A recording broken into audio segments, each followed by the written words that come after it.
வணக்கம் மாணவர்களே, இன்னைக்கு நம்ம 10th ஸ்டாண்டர்ட் ட்ரிகனாமெட்ரியில் எக்ஸாம்பிள் 6.5 6.6 தான் பார்க்க போகிறோம். 6.5 என்ன கொடுத்துருக்காங்க பாருங்க. Prove that square root of 1 + cos θ by 1 - cos θ equal to cosecant θ + cot θ அப்படின்னு சொல்லி ப்ரூவ் பண்ண சொல்லியிருக்காங்க. நம்ம ஃபஸ்ட்டு லெஃப்ட் ஹேண்ட் சைடு எழுதிக்கலாம். லெஃப்ட் ஹேண்ட் சைடில் இருக்கிறது என்ன கொடுத்துருக்காங்களோ அதை எழுதுவோம். Square root of 1 + cos θ by 1 - cos θ. இப்போ இதில் என்ன செய்ய போகிறோம் அப்படின்னா மல்டிப்ளை பை த கான்ஜுகேட். அதாவது இதை எதுவுமே நம்மளால் சிம்பிளிஃபை பண்ண முடியாது. ஸோ அப்போ என்ன தான் பண்ண முடியும்? கான்ஜுகேட்டால் மல்டிப்ளை பண்ணி தான் இதை சரி பண்ண முடியும். ஸோ கான்ஜுகேட்னா என்னது? Opposite sign. டினாமினேட்டரில் என்ன இருக்குதோ அதுக்கு ஆப்போசிட் சைனால் நம்ம மல்டிப்ளை பண்ணணும். அப்போ கீழே வந்து இங்கே 1 + cos θ இருக்கிறதுனால நம்ம மேலேயும் கீழே என்ன செய்ய போகிறோம்? 1 + cos θவால் நம்ம மல்டிப்ளை பண்ண போகிறோம். இங்கே மைனஸ் இருக்கிறதுனால இந்த இடத்துல வந்து நம்ம என்ன போட்டிருக்கோம்? ப்ளஸ்னால மல்டிப்ளை பண்ணுறோம். இப்போ இந்த ரெண்டும் தனித்தனி ரூட்டில் இருக்குது. இதெல்லாம் நம்ம ஒரே இதில் நம்ம என்ன செஞ்சுக்கலாம்? வர்ற மாதிரி எழுதிக்கலாம். அப்போ 1 + cos θ இன்ட்டு 1 + cos θ, கீழே 1 - cos θ இன்ட்டு 1 + cos θ. அடுத்தது ஒரு ஃபார்முலா a² - b² வந்து உங்களுக்கு என்னென்னு தெரியும்? a + b இன்ட்டு a - bன்னு எடுத்து தெரியும். அப்போ இங்கே எது அப்படி இருக்குதுன்னு பாருங்கள். கீழே பாருங்கள், டினாமினேட்டரில் a - b, இது வந்து a + b. அப்போ இது வந்து இதை எப்படி எழுதலாம்? நம்ம a² - b² மாதிரி எழுதலாம்.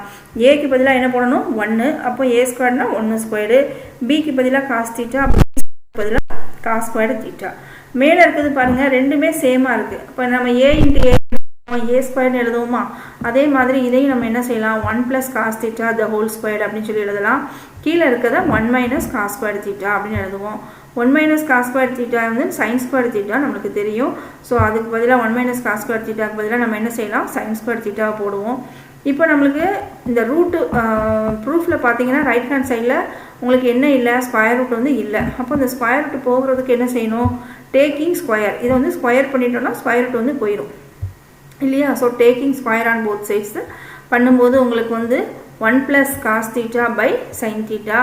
இப்போ இதை தனித்தனியாக பிரித்து எழுத போகிறோம். எப்படி பாருங்கள்? 1/sin θ + cos θ by sin θன்னு பிரித்து எழுதுகிறோம். 1/sin θக்கு வந்து என்னது? அது வந்து cosecant θ. cos θ by sin θ வந்து cot θ. இப்போ பாருங்கள், நம்மளுக்கு ரைட் ஹேண்ட் சைடில் இருக்கிறது வந்துருச்சா? So that is equal to right hand side. அடுத்த ப்ராப்ளத்துக்கு போகலாமா மாணவர்களே? Example 6.6 பாருங்க. Prove that secant θ by sin θ minus sin θ by cos θ equal to cot θ ன்னு சொல்லி கொடுத்துருக்காங்க. ஃபர்ஸ்ட் லெஃப்ட் ஹேண்ட் சைடில் இருக்கிறத நம்ம எழுதிக்கலாம். secant θ by sin θ equal to sin θ by cos θ. இப்போ secant θக்கு வந்து நம்மளுக்கு என்னன்னு தெரியும்? 1/cos θ அப்படின்னு நம்மளுக்கு தெரியும் இல்லையா? ஸோ இப்போ secant θக்கு பதிலாக நம்ம என்ன செய்யலாம் அப்படின்னா, இந்த secant θக்கு பதிலாக 1/cos θவை நம்ம சப்ஸ்டியூட் பண்ணுவோம். பண்ணால் எப்படி வரும் பாருங்கள்? 1/cos θ by sin θ மைனஸ் இதில் மற்றதெல்லாம் அப்படியே வந்துடும், sin θ by cos θ. இப்போ அடுத்தது இந்த cos θ வந்து இப்படி இருக்கிறது என்ன செஞ்சிடும்? ஆட்டோமேட்டிக்காக அப்படியே டினாமினேட்டரில் வந்துடும். ஸோ இதை எப்படி எழுதுகிறோம் பாருங்கள்? 1/cos θ sin θ minus sin θ by cos θ. இப்போ இந்த ரெண்டையும் சப்ட்ராக்ட் பண்ணுறதுக்கு டினாமினேட்டரில் இங்கே cos θ sin θ இருக்குது, இங்கே cos θ இருக்குது. இப்போ இந்த ரெண்டில் எது பிக்கஸ்ட்டு? cos θ sin θ தான் பிக்கஸ்ட்டு. அதை எல்சிஎம்மாக எடுக்கிறோம். எல்சிஎம்மாக எடுக்கும்போது மேலே அந்த 1 அப்படியே வந்துடும். இதில் cos θ மட்டும்தான் இருக்குது. எல்சிஎம்மில் எக்ஸ்ட்ராவாக என்ன இல்லை? sin θ இல்லை. அப்போ என்ன செய்வோம்? அந்த எல்சிஎம்மில் எது இல்லையோ அதை வச்சு மேலே இருக்கிறத மல்டிப்ளை பண்ணுவோம் இல்லையா? அப்போ இங்கே cos θ தான் இருக்குது. நம்மளுக்கு எல்சிஎம் வந்து cos θ sin θ தான் எல்சிஎம்மு. அதில் cos θ மட்டும்தான் நம்மக்கிட்ட இருக்குது, sin θ இல்லை. அதனால் sin θவால் மறுபடியும் மேலே பெருக்கிறோம்.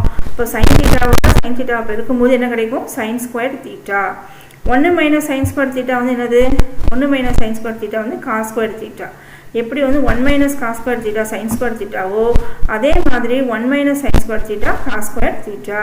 இப்போ நம்ம cos² θவை எப்படி எழுதலாம்? cos θ into cos θ. இப்போ cos θவையும் cos θவையும் என்ன செஞ்சிடுவோம்? கேன்சல் பண்ணிடுவோம். இப்போ மீதம் நம்மளுக்கு என்ன கிடைக்கும்? cos θ by sin θ. cos θ by sin θ வந்து என்னது? நம்மளுக்கு cot θ. இப்போ பாருங்கள், ரைட் ஹேண்ட் சைடில் இருக்கிறது நம்மளுக்கு ப்ரூஃப் ஆயிடுச்சா? அப்போ நம்ம என்ன போட்டுடலாம்? Equal to RHS. தேங்க்யூ.